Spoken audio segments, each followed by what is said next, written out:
বাংলাদেশে বর্তমানে তথ্যের প্রাচুর্য থাকলেও সত্যের অভাব ক্রমশ ফুটে উঠছে, এমন মন্তব্য করেছেন অধ্যাপক বুলবুল সিদ্দিকী। তিনি আরও বলেন, সামাজিক যোগাযোগ মাধ্যম, ডিজিটাল প্ল্যাটফর্ম এবং দ্রুত গতির সংবাদ পরিবেশনে ভ্রান্ত ও মিথ্যা তথ্য আস্থাকে দুর্বল করছে। সোমবার ভুল তথ্য, বিভ্রান্তিকর তথ্যের যুগে গণমাধ্যমের ভূমিকা শিরোনামে নর্থ সাউথ বিশ্ববিদ্যালয়ে অনুষ্ঠিত সংলাপে এসব বলেন অধ্যাপক বুলবুল।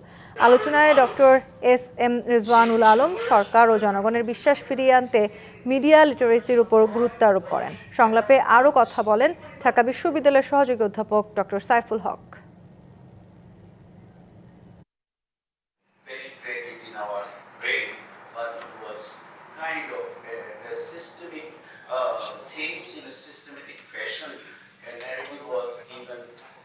বিদেশ থেকে দেশে রেমিটেন্সের টাকা আসে নিরাপদে।